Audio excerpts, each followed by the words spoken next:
जय माँ भगवती, जय माँ दुर्गा। आप सभी पर माता रानी की कृपा सदा सर्वदा बनी रहे। आज आप सुनेंगे दुर्गा सप्तशती का अध्याय 12 और 13। नवरात्रि के 7वें दिन इन अध्यायों का पाठ पढ़ने या सुनने से व्यक्ति को उच्च आध्यात्मिक उन्नति, शांति और जीवन में व्यापक दृष्टिकोण प्राप्त होता है। इस दिन विशेष रूप से ध्यान केंद्रित करना महत्वपूर्ण होता है ताकि आप अपनी आध्यात्मिक यात्रा में गहरी समझ और अनुभव प्राप्त कर सके। देवी की उपासना और श्री दुर्गा सप्तशती के पाठ से जीवन में शांति और संतुलन बनाने में सहायता मिलती है और ऐसा व्यक्ति अपनी आध्यात्मिक यात्रा में उन्नति करता है। पाठ करने से पहले अपने मन को शांत और एकाग्र करें। ध्यान और प्राणायाम के माध्यम से मानसिक स्थिति को स्थिर बनाएं, जिससे कि पाठ में ध्यान केंद्रित रहे। पाठ शुरू करने से पहले एक दृढ़ संकल्प लें कि आप इस पाठ को पूरी श्रद्धा और भक्ति के साथ करेंगे। देवी से प्रार्थना करें कि वे आपके जीवन में आध्यात्मिक उन्नति, शांति और संतुलन प्रदान करें। श्री दुर्गा सप्तशती अध्याय 12। देवी चरित्रों के पाठ का महात्म्य। देवी बोली, हे देवताओं, जो पुरुष इन स्तोत्रों के द्वारा एकाग्रचित होकर मेरी स्तुति करेगा, उसके संपूर्ण कष्टों को निस्संदेह दूर करूंगी। मधु कैटभ के विनाश, महिषासुर के वध और शुंभ निशुंभ के वध की जो मनुष्य कथा कहेगा, मेरे महात्म्य को अष्टमी, चतुर्दशी एवं नवमी के दिन जो मनुष्य एकाग्रचित होकर भक्ति पूर्वक सुनेगा, उनको कभी कोई अनिष्ट स्पर्श नहीं कर सकेगा, पाप नहीं रहेगा। पाप से उत्पन्न हुई विपत्ति उसको हानि नहीं पहुंचा सकेगी।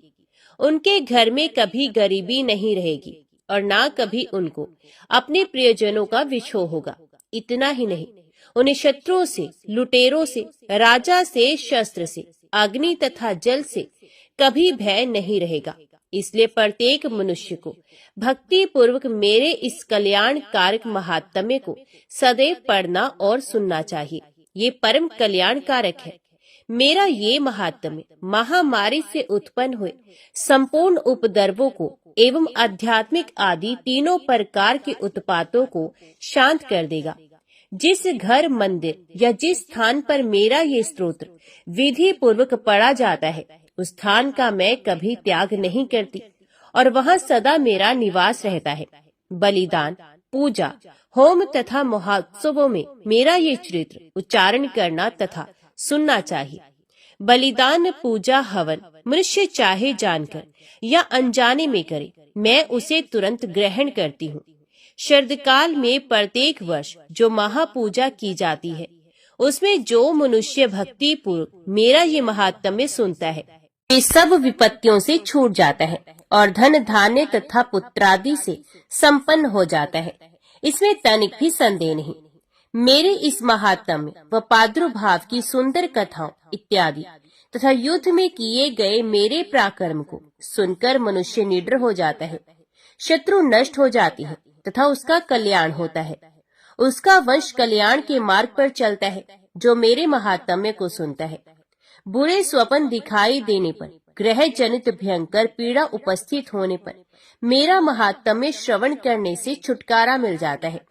सब कष्ट शांत हो जाती है तथा स्वप्न दिखाई देने बंद हो जाते हैं और दुख इत्यादि सब मिट जाते हैं। बाल ग्रहों में ग्रसित बालकों के लिए ये मेरा महात्म्य परम शांति को देने वाला है। मनुष्य में फूट पड़ने पर ये भली भांति मित्रता करवाने वाला है। ये महात्म्य समस्त दुराचारियों के बल का नाश करने वाला है। इसके पाठ मात्र से राक्षसों, भूतों और पिशाचों का नाश हो जाता है। पशु, पुष्प, अर्घ्य, धूप, गंध, दीपक इत्यादि सामग्रियों द्वारा पूजन करने पर मेरा ये महात्म्य मनुष्यों को मेरे जैसी सामर्थ्य की प्राप्ति कराने वाला है। ब्राह्मणों को भोजन कराकर, हवन करके, प्रतिदिन अभिषेक करके, नाना प्रकार के भोगों को अर्पण करके और प्रति वर्ष दान इत्यादि करके जो मेरी आराधना करते हैं, उससे मैं जैसी प्रसन्न होती हूँ, वैसे ही प्रसन्न मैं इस चरित्र के सुनने वालों से भी होती हूँ। ये महात्म्य श्रवण करने पर पापों को हर लेता है तथा आरोग्य प्रदान करता है। मेरा प्रादुर्भाव का कीर्तन दुष्ट प्राणियों से रक्षा करने वाला है, युद्ध में दुष्ट दैत्यों का संहार करने वाला है। इसके सुनने से मनुष्यों को शत्रुओं का भय नहीं रहता। हे देवताओं, तुमने और ब्रह्म ऋषियों और ब्रह्मा जी ने जो स्तुति की है वे मनुष्यों को कल्याणमयी बुद्धि प्रदान करने वाली है। वन में सूने मार्ग में या दावानल से घिर जाने पर, जंगल में सिंहों से, व्याघ्र से या जंगली हाथियों द्वारा पीछा किए जाने पर, राजा के क्रोध करने पर, मारे जाने के भय से या समुद्र में तूफान आने से, नाव के डगमगाने पर, भयंकर युद्ध में फंसा होने पर, किसी भी प्रकार की पीड़ा से पीड़ित, घोर बाधाओं से दुखी हुआ मनुष्य, मेरे इस चरित्र को स्मरण करने वाला मनुष्य घुटकर पा जाता है। शेर आदि हिंसक पशु, डाकू तथा शत्रु मेरे चरित्र को स्मरण करने वाले मनुष्य से दूर भाग जाते हैं। महर्षि बोले, प्रचंड पराक्रम वाली भगवती चंडिका इस प्रकार कहने के पश्चात अंतर्ध्यान हो गई। संपूर्ण देवता पहले की तरह अपने अपने यज्ञ के भागों को प्राप्त करने लगे। अब मैं, हे राजा, दैत्यों का हाल सुनाता हूँ।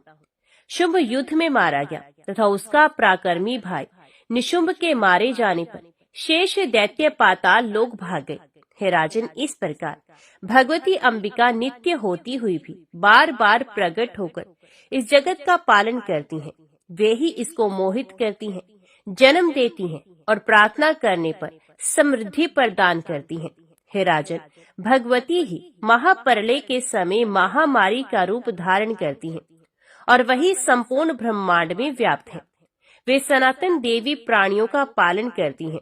वे ही मनुष्यों के अभय उदय के समय घर में लक्ष्मी का रूप बनाकर स्थिर हो जाती हैं तथा अभाव के समय दरिद्रता बनकर विनाश का कारण बन जाती हैं। पुष्प, धूप और गंध आदि से पूजन करके उनकी स्तुति करने से वे धन और पुत्र प्रदान करती हैं और धार्मिक बुद्धि तथा उत्तम गति प्रदान करती हैं। जय मां भगवती, जय मां दुर्गा।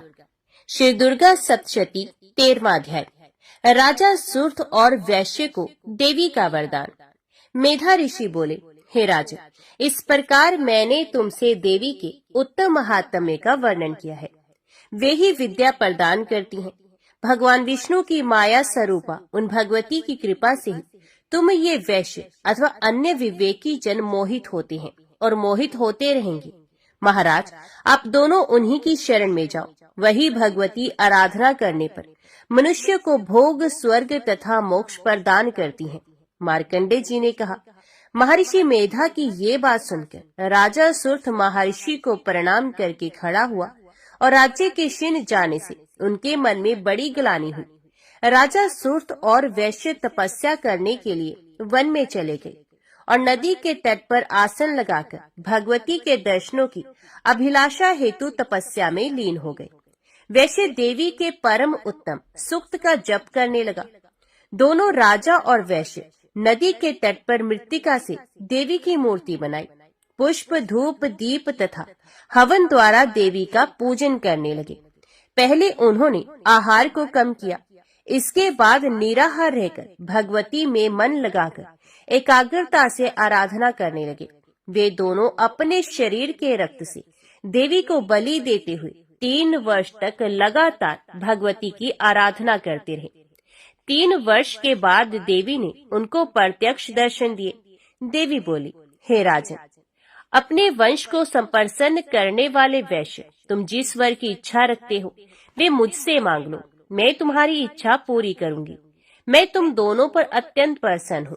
मार्कंडे जी बोले, ये सुनकर राजा ने अगले जन्म में नष्ट ना होने वाला अखंड राज्य और इस जन्म में बलपूर्वक अपने शत्रुओं को नष्ट करने के पश्चात अपना राज्य प्राप्त करने के लिए देवी से वरदान मांगा।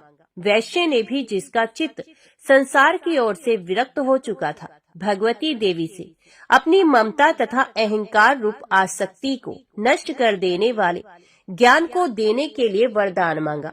भगवती देवी ने कहा, हे राजन, तुम शीघ्र ही अपने शत्रुओं को मारकर पुनः अपना राज्य प्राप्त करोगे तथा तुम्हारा राज्य स्थिर रहने वाला होगा। इसके बाद मृत्यु के पश्चात आप सूर्यदेव के अंश से जन्म लोगे।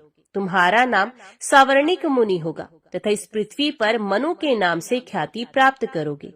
हे वैश्य कुल में श्रेष्ठ, आपने जो मुझसे वर मांगा है वे मैं आपको देती हूँ। आपको मोक्ष देने वाले ज्ञान की प्राप्ति होगी। मार्कंडेय जी बोले, इस प्रकार देवी उन दोनों को मनोवांछित वर प्रदान कर अंतर्ध्यान हो गई। इस प्रकार देवी से वरदान प्राप्त कर राजा सूर्यदेव के अंश से जन्म लेकर इस पृथ्वी पर सावर्णिक मनु के नाम से उत्पन्न होंगे। जय मां भगवती, जय मां दुर्गा। अभी सुनिए श्रीमद देवी भागवत के महात्म्य के प्रसंग में सिमेंतिक मणि की कथा। ऋषि गण बोले, महाभाग वसुदेव जी ने अपने पुत्र को किस प्रकार प्राप्त किया और वन में भ्रमण करते हुए श्री कृष्ण ने परसेन को कैसे खोजा। हे सुमते, हे सूत जी, किस विधि से और किस से वसुदेव जी ने श्रीमद देवी भागवत पुराण का श्रवण किया, आप हम लोगों को ये कथा बताएं।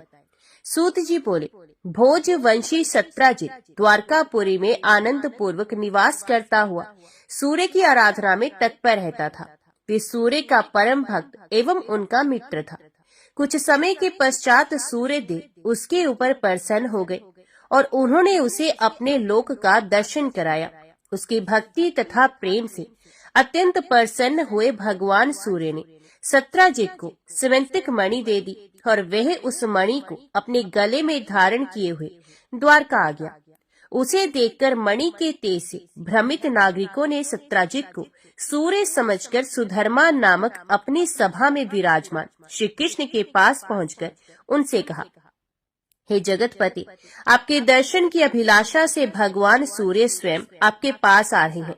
ये बात सुनकर सभा में श्री कृष्ण हंसकर बोले, हे बाल स्वभाव नागरिकों, ये सूर्य भगवान नहीं है बल्कि सत्राजित हैं, जो स्वयं सूर्य द्वारा प्रदत्त स्वेंतिक मणि से दीप्तिमान होता हुआ यहाँ आ रहा है। उसके पश्चात ब्राह्मणों को बुलाकर सत्राजित ने स्वचित वाचन कराया और भली भांति पूजन करके उस मणि को अपने घर में स्थापित किया। वह मणि जहाँ रहती थी वहाँ किसी प्रकार की महामारी, दुर्भिक्ष तथा उपसर्ग का भय उत्पन्न नहीं होता था। और उस मणि की एक विशेषता ये भी थी कि वह नित्य 8 भार स्वर्ण दिया करती थी। तदंतर एक दिन सत्राजित के भाई परसेन ने उस मणि को गले में धारण कर सिंधु देशीय घोड़े पर सवार होकर आखेट के लिए वन की ओर प्रस्थान किया। वहां वन में किसी सिंह ने उसे देखा और घोड़े सहित परसेन को मारकर सिंह ने वह मणि स्वयं ले ली। इसके पश्चात महाबली ऋषवराज जामवान ने मणि धारण करने वाले उस सिंह को अपनी गुफा के द्वार पर देखकर और उसे मारकर मणि स्वयं ले ली। पराक्रमी ऋषिराज ने वह मणि खेलने के लिए अपने पुत्र को दे दी और वह बालक भी उस प्रदीप्त मणि को पाकर उसके साथ खेलने लगा। कुछ काल बीतने पर भी परसेन के वापस न लौटने पर सत्राजित अत्यंत दुखी हुआ और सोचने लगा कि मणि लेने की इच्छा से ना जाने किसने परसेन को मार डाला। इसी बीच द्वारकापुर में नागरिकों की पारस्परिक बातचीत से किसी प्रकार ये किंवदंती फैल गई कि मणि के लोभ के वशीभूत श्री कृष्ण ने ही परसेन का वध किया है। श्री कृष्ण ने भी जब अपने विषय में अपयश की ये बात सुनी तो उन्होंने अपने ऊपर लगे हुए कलंक के परिमार जनक हेतु परसेन के अन्वेषणार्थ नागरिकों के साथ प्रस्थान किया। वन में पहुंचने पर श्री कृष्ण ने सिंह द्वारा मारे गए परसेन को देखा और तदंतर गिरे हुए रक्त बिंदुओं से चिन्हित मार्ग का अनुसरण करके सिंह को खोजते हुए वे कुछ दूर चले गए। इसके पश्चात एक गुफा के द्वार पर मरे हुए सिंह को देखकर भगवान श्री कृष्ण करुणा युक्त वाणी में नागरिकों से बोले, मणि का हरण करने वाले को खोजने के लिए मैं इस गुफा के भीतर प्रवेश कर रहा हूँ। जब तक मैं वापस ना आ जाऊं तुम लोग यहीं पर ठहरो। वे द्वारकावासी ठीक है ऐसा बोलकर वहीं पर ठहर गए और श्री कृष्ण गुफा के भीतर प्रविष्ट हुए जहाँ जामवान का घर था। तत्पश्चात वहां पहुंचने पर श्री कृष्ण ने ऋषिराज के पुत्र को मणि धारण किए देखकर मणि को छीनना चाहा। इस पर उसकी धात्री भयभीत होकर चिल्लाने लगी। तब धात्री की आवाज सुनकर जामवान तुरंत वहां आ गया और वह अपने पूर्व स्वामी श्री कृष्ण के साथ दिन रात निरंतर युद्ध करने लगा। इस प्रकार उन दोनों के बीच 27 दिनों तक भयंकर युद्ध हुआ। इधर द्वारकावासी गुफा के द्वार पर 12 दिनों तक श्री कृष्ण के आगमन की प्रतीक्षा करते हुए ठहरे रहे, किंतु इसके बाद वे भयभीत होकर अपने अपने घर चले गए और वहां पहुंचकर उन्होंने लोगों से सारा वृत्तांत कहा। द्वारकापुरी के सभी नागरिक ये सब सुनकर सत्राजित की भत्सना करते हुए अत्यंत शोक विवल हो गए। महाभाग वसुदेव जी अपने पुत्र का वह समाचार सुनकर परिवार सहित महान शोक से मूर्छित हो गए और बार बार सोचने लगे कि मेरा कल्याण किस प्रकार से हो। उसी समय ब्रह्मलोक से देवर्षि नारद वहां आ गए। वसुदेव जी ने उठकर उन्हें प्रणाम करके विधिवत उनकी पूजा की। देवर्षि नारद महामती यदुश्रेष्ठ वसुदेव जी से कुशल क्षेम पूछकर उनसे बोले, आप क्यों चिंतित हैं, ये मुझे बताइए। वसुदेव जी बोले, मेरा अतिशय प्रिय पुत्र श्री कृष्ण परसेन को खोजने के लिए द्वारका के नागरिकों के साथ वन में गया था, जहां उसने परसेन को मरा हुआ देखा। इसके पश्चात परसेन को मारने वाले सिंह को भी एक गुफा के द्वार पर मरा देखकर श्री कृष्ण नागरिकों को द्वार पर ही रोककर स्वयं गुफा के अंदर चले गए। बहुत दिन व्यतीत हो चुके हैं, किंतु मेरा पुत्र अभी तक नहीं लौटा, जिससे मैं चिंतित हूँ। अतः मुने, आप कोई ऐसा उपाय बताइए जिससे मैं अपने प्रिय पुत्र को प्राप्त कर सकूं। नारद जी बोले, हे यदुश्रेष्ठ, आप पुत्र की प्राप्ति के लिए अंबिका देवी की आराधना कीजिए। उनकी आराधना से शीघ्र ही आपका कल्याण होगा। वसुदेव जी बोले, हे भगवान, वे देवी कौन है? वे महेश्वरी किस प्रकार के प्रभाव वाली हैं तथा उनकी आराधना किस प्रकार की जाती है? हे देवऋषि, कृपा करके यह बताएं। नारद जी बोले, हे महाभाग वसुदेव, देवी के अतुलित महात्म्य का विस्तार पूर्वक वर्णन करने में कौन समर्थ है? अतः मैं संक्षेप में भी कह रहा हूँ, आप उसे सुनिए। जो भगवती शाश्वत सच्चिदानंद स्वरूपा और परात्परा देवी हैं तथा जिनके द्वारा ये जगत व्याप्त है, जिनकी आराधना के प्रभाव से ही ब्रह्मा इस चराचर सृष्टि की रचना करते हैं, जिनका स्तवन करके भगवान विष्णु मधु कैटभ के भय से मुक्त हुए तथा जिनकी कृपा से ये विश्व का पालन पोषण करते हैं, जिनके कृपा कटाक्ष मात्र से भगवान शंकर जगत का संहार करते हैं और जो संसार के बंधन की कारण रूपा है, वे ही मुक्ति प्रदान करने वाली हैं, वे ही परम विद्या स्वरूपा है और वे ही समस्त ईश्वरों की भी ईश्वरी हैं। अतः आप नवरात्र विधान के अनुसार जगदम्बा की विधिवत पूजा करके 9 दिनों में इस श्रीमद देवी भागवत पुराण का श्रवण कीजिए, जिसके श्रवण मात्र से आप शीघ्र ही अपने पुत्र की प्राप्ति कर लेंगे। इस पुराण का पाठ तथा श्रवण करने वाले मनुष्यों से भोग एवं मोक्ष दूर नहीं रहते।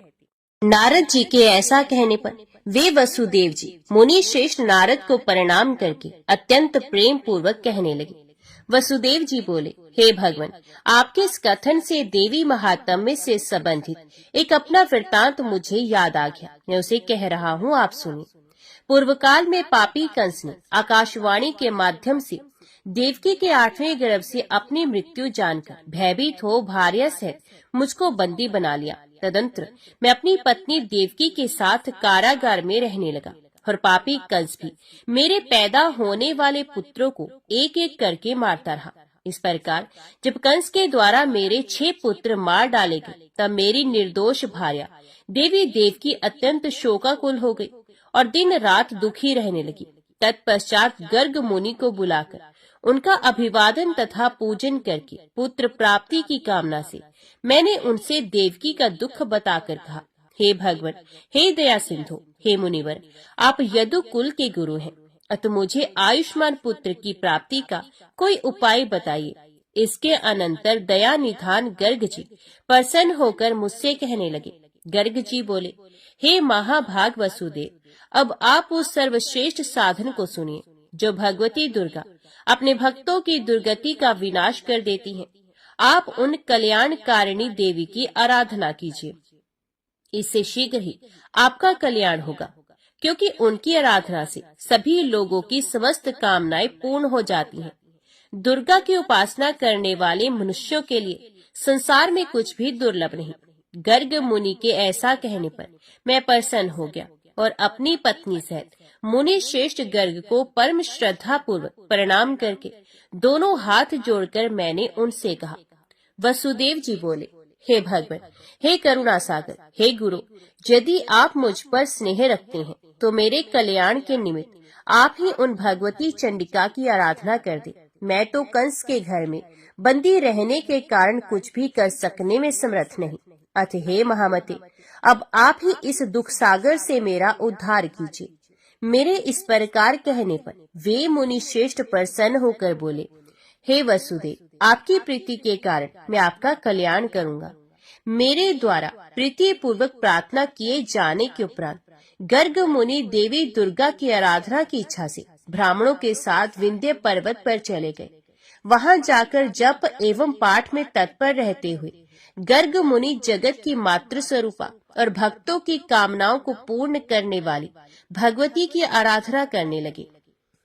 जप पूजन आदि अनुष्ठानों की समाप्ति के पश्चात आकाशवाणी हुई कि हे मुने, मैं प्रसन्न हो गई हूँ, अतएव तुम्हारे कार्य की सिद्धि होगी।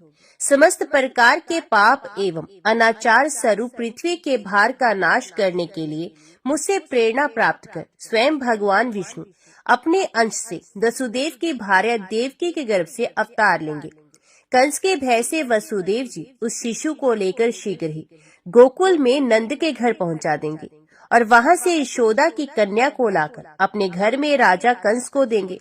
तब कंस उस कन्या को मारने के लिए उसे पृथ्वी पर पटक देगा। तदंतर उसके हाथ से छूटकर मेरी अंश स्वरूपा वह कन्या तत्क्षण अलौकिक रूप धारण करके विंध्य पर्वत पर चली जाएगी और निरंतर जगत का कल्याण करेगी। इस प्रकार उस आकाशवाणी को सुनकर गर्ग मुनि भगवती जगदम्बा को प्रणाम करके प्रसन्न मन से मथुरापुरी आ गए। आचार्य गर्ग के मुख से महादेवी के वरदान की बात सुनकर मैं पत्नी सहित अत्यंत प्रसन्न हुआ और परम आनंद विभोर हो उठा। तभी से मैं देवी के अत्युत्तम महात्म्य को जान रहा हूँ। और हे देवीषि, आज भी आपके मुखारविंद से मैंने देवी महात्म्य सुना है। अतः हे प्रभु, अब आप ही मुझे श्रीमद देवी भागवत सुनाइए। हे दया निधान, मेरे सौभाग्य से ही आप यहाँ पधारे हुए हैं। वसुदेव जी का वचन सुनकर प्रसन्न मन वाले नारद जी ने शुभ दिन एवं शुभ नक्षत्र में श्रीमद देवी भागवत की कथा आरंभ की। कथा में आने वाली विघ्न बाधाओं के शमनार्थ ब्राह्मण देवी के नवाक्षर ओम एम ह्रीम क्लीम चामुंडाय विचे मंत्र का जप तथा मार्कंडेय पुराण में वर्णित देवी स्तोत्र का पाठ करने लगे। प्रथम स्कंद के आरंभ से ही वसुदेव जी देवऋषि नारद के मुख से निःसृत अमृत स्वरूप श्रीमद देवी भागवत पुराण का भक्ति पूर्वक श्रवण करने लगे।